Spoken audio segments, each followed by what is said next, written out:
Agenda, já faz uma marquinha, porque começa hoje a entrega da declaração do imposto de renda. E o documento já está disponível no site da Receita para quem quiser baixar e adiantar já todo o serviço, vamos dizer assim. O prazo é até o dia 30 de abril, viu? E para saber o que mudou, tirar algumas dúvidas, está conosco aqui hoje o advogado especialista em direito tributário, Pedro Vieira. Pedro, bom dia. Bom dia, Mônica. Obrigada, viu, por ter vindo. Começamos já a segunda com essa incumbência, vamos dizer assim, com essa obrigação da entrega. E o prazo é o mesmo do ano passado?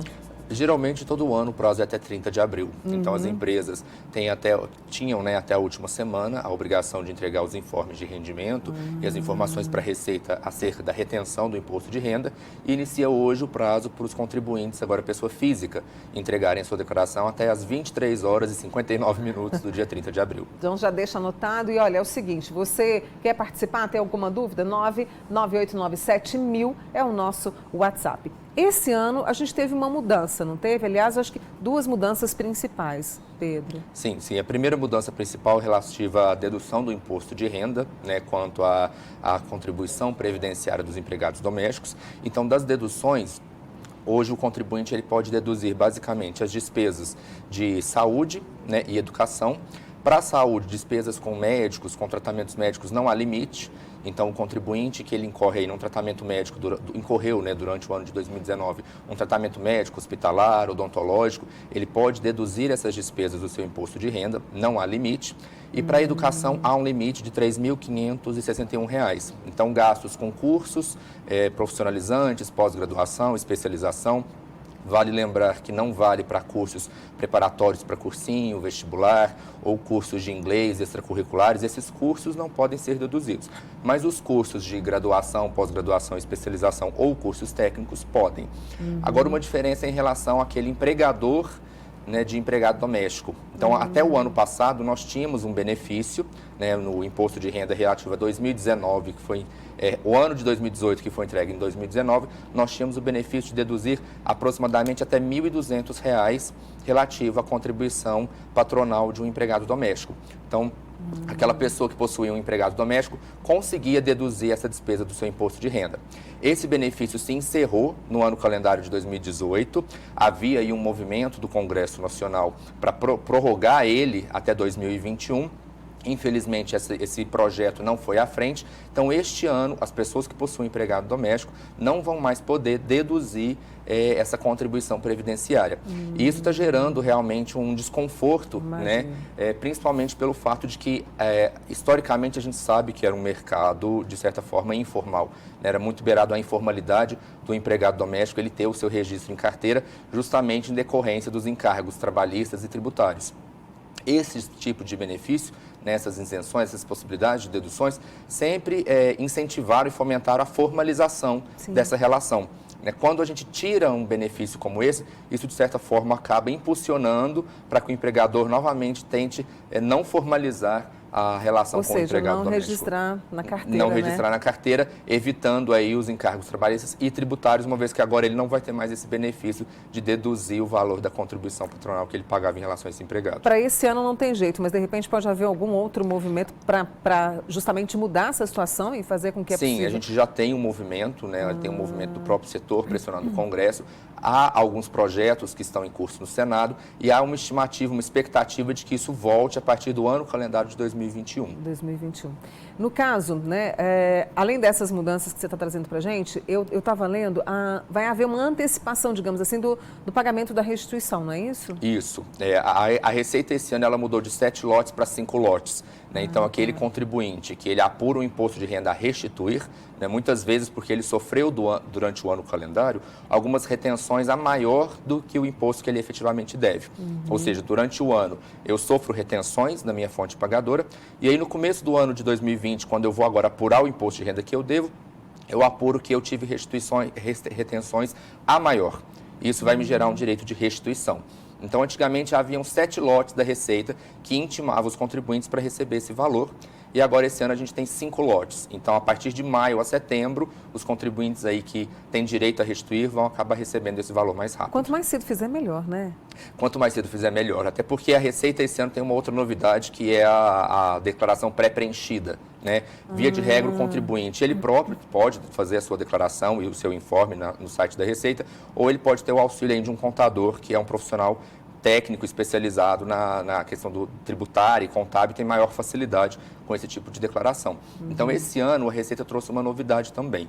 Para aquele contribuinte que tem certificado digital, né, aqui geralmente aquele token ou aquele cartão eletrônico, para acessar o sistema da Receita, para este contribuinte, a Receita vai trazer uma declaração pré-preenchida, ou seja, com base em todas as informações que ela já possui no seu banco de dados, com instituições financeiras, as trocas de informações, inclusive da última declaração do ano passado, a Receita vai trazer para o contribuinte uma declaração pré-preenchida com as informações, para que ele possa apenas ajustar aquelas informações que ele entende que está divergente, né, e entregar a sua declaração. A Receita espera que com isso ela evite erros, né, que o contribuinte ele possa evitar erros, uma vez que a Receita vai trazer para ele algumas informações que ela já possui no seu banco de dados. Então isso é uma novidade também que facilita aí o trabalho do contribuinte, né? E o quanto antes você entregar melhor. Por quê?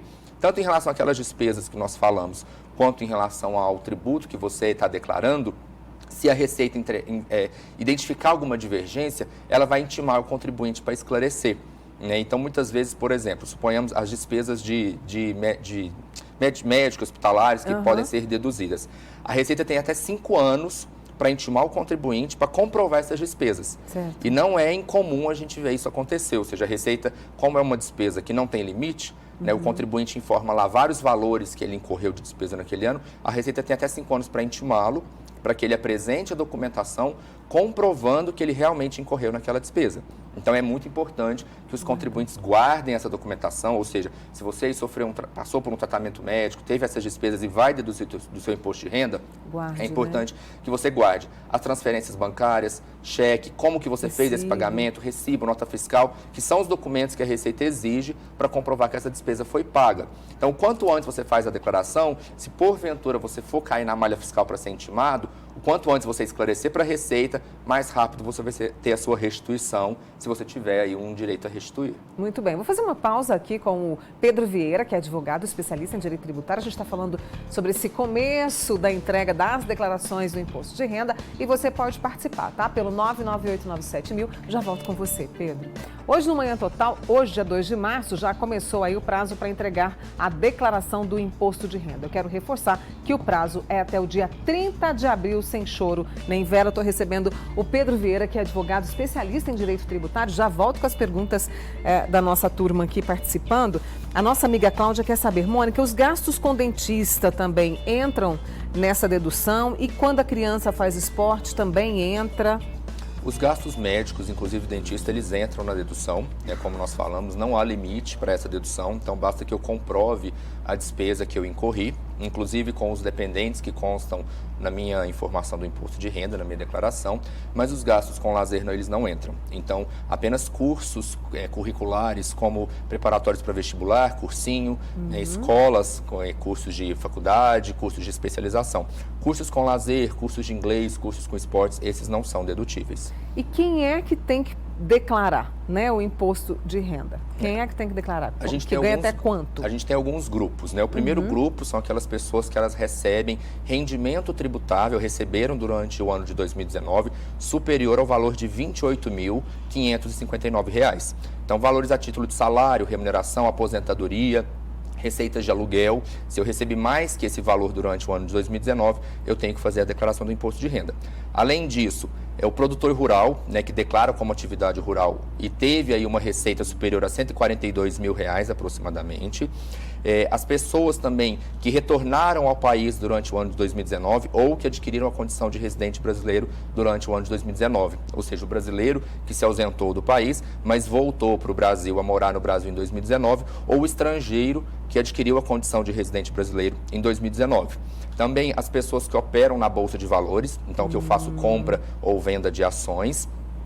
Quem teve patrimônio acima de R$ 300 mil durante o ano de 2019, ou quem vendeu o seu patrimônio, né, e oferiu algum ganho de capital em relação à venda do seu patrimônio, também estão obrigados a declarar o imposto. E, por fim, aquelas pessoas que receberam rendimentos não tributáveis ou isentos acima de R$ 40 mil. Suponhamos aí a distribuição de lucros, né, que são rendimentos isentos que aí não são tributados, mas que eles, acima de R$ 40.000, me obrigam a declarar o imposto de renda. Deixa eu trazer mais uma pergunta aqui, olha, da Eva. Mônica, meu contador fez o imposto, acho que é isso, com uma renda de R$ 42.000 anual. Ele disse que isso me ajudaria em algum financiamento no futuro. Eu não entendo, mas tive medo porque eu estou no limite da isenção. Ele fez microempreendedor individual, pessoa física jurídica.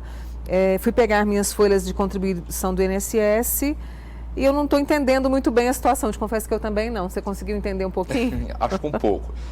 Isso é muito comum, né? A pessoa, muitas vezes, ela entrega totalmente a informação na mão de um contador e é importante que as informações estejam realmente fidedignas com a realidade daquela pessoa, né? A gente não recomenda aí jamais que o contribuinte manipule algum tipo de informação, né, no imposto de renda. Primeiro, porque isso é crime. Né? Não só não declarar é crime, como eu também informar algo incorreto ou algo inverídico é crime. Então, né? Se eu declaro uma renda, se eu omito alguma renda que eu tive, eu estou sonegando o imposto, e se eu declaro a maior, eu estou informando para a Receita uma renda, uma capacidade contributiva que eu não possuí. E os contadores, muitas vezes, infelizmente, há profissionais que recomendam que as pessoas façam algum tipo de informação incorreta. Então, é muito importante que o contribuinte ele tente ter o conhecimento, né, um pouco do imposto de renda, para que ele consiga saber se aquela declaração está correta ou não. Mas pelo que eu entendi, a gente tem hoje uma faixa de isenção, né, de R$ 1.903, que nós vamos falar um pouquinho dela, mas algumas pessoas tentam manipular a informação que recebem no imposto de renda, a informação que vão declarar para ficar dentro dessa faixa de isenção. Se ela é MEI, é importante que ela declare todo o rendimento que ela recebeu, né, que ela não informe nem a menor. Caso contrário, ela vai estar cometendo um crime de sonegação, e que ela também não informe a maior, que ela informe exatamente os valores que ela recebeu. A Receita hoje tem o cruzamento eletrônico de informações, então as fontes pagadoras informam os valores que estão sendo pagos, os bancos também informam as movimentações financeiras, a Receita tem o acesso à movimentação ali, os valores que caem na conta daquela pessoa. Então, se ela tem um MEI, ela ainda tem a declaração que ela faz com o MEI dos valores que ela paga e recebe como pessoa jurídica, provavelmente ela emite nota fiscal. Então, é importante que o imposto de renda dela, ele represente realmente a receita e a renda que ela teve durante o ano. São muitas dúvidas que estão chegando aqui para a gente, né, no 99897.000. Mônica, pergunte ao doutor Pedro se o governo federal tem planos para suspender a cobrança de imposto de quem é aposentado. O aposentado também ele entra nessa isenção do imposto de renda? É Eurípides de Uberaba. A gente já tem hoje uma lei isentiva, né, para as pessoas acima de 65 anos, a isenção para aquela pessoa, ela dobra o valor. Então, hoje nós temos um valor de R$ 1.903 por mês. Acima de 65 anos, esse valor é o dobro, né, então R$ 3.800 e poucos reais. Além disso, as pessoas que possuem doenças, né, doenças graves, então a lei ela traz um rol de doenças graves que a pessoa tem o direito de se declarar como isento, e esses rendimentos não são tributáveis, inclusive para a aposentadoria, né? Para o aposentado em si, não há uma norma isentiva. Os proventos de aposentadoria, eles são tributáveis, assim como salário e remuneração. Mas é possível que o aposentado ele requeira a isenção e ele declare como isento, caso ele possua alguma doença grave que está lá no rol, né? Então, são doenças como nefropatia grave, câncer, algumas doenças graves que a Receita tem o conhecimento, né? O fisco sabe que a pessoa está incorrendo com tratamento médico, muito, que é um valor elevado. Então, é uma norma de incentivo, de benefício, para que essa pessoa tenha pelo menos a dignidade humana preservada, uma vez que o valor da renda dela é destinado a esses tratamentos médicos. Mais uma pergunta para você, eu quero ver, porque muita gente que não pagava, que não declarava imposto de renda, a partir desse ano vai declarar. Mas deixa eu trazer aqui, olha, o Paulo, Mônica, quem faz hora extra tem menos chance de receber restituição? A minha filha faz luta, posso deduzir? Saí de uma empresa, agora estou apenas uma. Pego o informe de documento nas duas empresas? Exato, o informe de rendimento, ele é obrigado, se você teve alguma alteração de fonte de pagamento, fonte empregadora, você tem que ter o informe de rendimento das duas empresas, porque o imposto de renda, ele refere-se à renda do ano todo. Então, tudo que você recebeu durante o ano, você tem que ter os informes para você declarar no seu imposto de renda, e é recomendado até que você guarde aqueles olerites. Em relação às horas extras, são valores que eles incorporam na remuneração, né? Então, o imposto de renda, ele considera todo o valor da renda da pessoa, que é aquele todo que ela recebeu de forma líquida. Então, se ele teve uma quantidade excessiva de hora extra, isso vai integrar na remuneração dele e, obviamente, vai para o imposto de renda. E em relação ao lazer aí da luta, é o que a gente já comentou. Não entra gastos com esporte ou lazer. Muitas pessoas perguntando aqui, olha, a Cecília diz que recebe a pensão alimentícia para o filho que é menor, né, de idade. Sei que tenho que declarar, mas isso independe do valor? E outras pessoas perguntando também em relação à pensão alimentícia. Sim, independe do valor, né? Na declaração do imposto de renda, você é possível incluir os seus dependentes. Então, você pode declarar as despesas e as receitas que você recebe em virtude de um dependente na sua declaração do imposto de renda. Isso permite uma dedução de até R$ 2.275 por dependente. Então, se ela recebe a receita do menor e declara ele como seu dependente no seu imposto de renda, ela tem a possibilidade de deduzir um valor de até R$ 2.275 por cada dependente.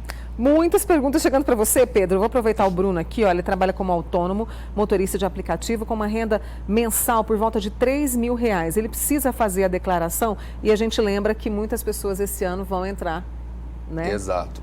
Nessa... Apenas está isento, né? Não tem a obrigação de declarar o imposto de renda se está dentro daqueles valores que nós falamos, né? Se eu estou dentro da faixa de isenção e no ano eu recebi menos do que o valor exigido pela Receita, que é R$ 28.559. Se eu tenho algum rendimento tributável acima disso, eu estou obrigado a declarar. Se eu não declaro, eu tenho uma multa mensal de 1% do valor do imposto, limitada a 20% do valor total do imposto, e além disso é sonegação de renda, né? Crime fiscal. Então, é importante que as pessoas tenham a consciência de que qualquer valor que elas recebam, elas têm a obrigação, sim, de declarar para a Receita, caso elas estejam acima desse valor. Não necessariamente é só quem tem vínculo empregatício, né? Muitas vezes o autônomo, ele acredita que pelo fato dele não ter o vínculo empregatício, ele confunde isso muitas vezes com uma obrigação do INSS, que existe o autônomo e o facultativo. O imposto de renda, ele não está olhando o seu vínculo de emprego. É qualquer renda que você recebeu. Pode ser, por exemplo, uma renda de aluguel, né? Eu não tenho renda nenhuma, apenas uma casa alugada. Aquele valor que eu recebo de locação ou o rendimento aí de um transporte autônomo, de um motorista autônomo, tudo que é considerado um acréscimo patrimonial, um rendimento que eu tenho, eu estou obrigado a declarar o imposto de renda.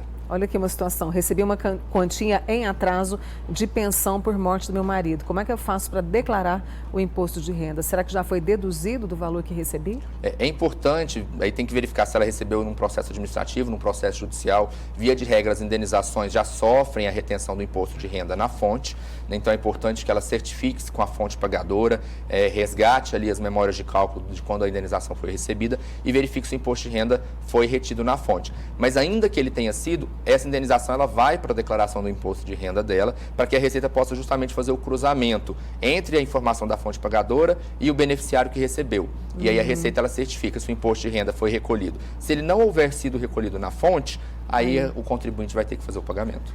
Sou aposentada por tempo de contribuição. Descobri um câncer em outubro, fez cirurgia em novembro, agora está somente com acompanhamento médico. Como proceder para ter isenção? Me falaram que ela tem que preencher uma declaração no INSS para ter essa isenção do imposto de renda. A Receita ela exige um laudo médico vinculado a qualquer hospital ou médico do governo, então basicamente do SUS, né? Se ela diagnosticou a doença há mais de um ano, não importa, né? Essa norma isentiva, ela retroage à data que a doença foi diagnosticada, basta ela comprovar o diagnóstico dessa doença mediante um laudo do SUS, e se ela tiver um laudo pericial do INSS, isso fortalece. Como que é feito para ela assegurar essa isenção? Na declaração do imposto de renda, nós temos a observação de que é portador de doença grave. Então, o contador ou ela tem que marcar essa opção para que o imposto de renda que ela tenha sofrido retenção da fonte, ele seja restituído. Em relação aos anos atrasados, se ela já tinha doença, por exemplo, no ano de 2019, da declaração do ano passado, ela tem que retificar essa declaração, informando lá que ela possuía doença. A Receita vai intimá-la para ela apresentar os laudos médicos, informes de rendimento e o laudo tanto do SUS quanto do INSS, para que ela possa restituir aquele imposto de renda que foi pago. Mais uma pergunta antes da gente terminar. Uma amiga nossa comprou em 2019 2 terrenos, um financiado de 100 mil e um à vista de 96 mil. Tem que fazer a declaração. Sim, se eu tinha patrimônio acima de R$300 mil durante o ano de 2019, eu sou obrigado a fazer a declaração. Quando eu faço aquisição ou movimentação de patrimônio, eu também estou obrigado, independente da renda que eu tive. Eu posso não ter tido renda nenhuma, mas se eu tenho patrimônio e movimentei esse patrimônio, eu sou obrigado a informar para a Receita essa movimentação. É claro que a gente vai retornar nesse assunto, porque a gente sabe o quanto, né, o imposto de renda gera dúvida entre as pessoas, mas nesse momento eu preciso muito agradecer ao Pedro Vieira, que é advogado especialista em direito tributário, com a gente nesta segundona. Obrigada, viu, Pedro? Obrigado, Mônica. Que a gente possa fazer aí o quanto antes e ter esse retorno, né? Obrigada, Obrigado. tá? Bom dia.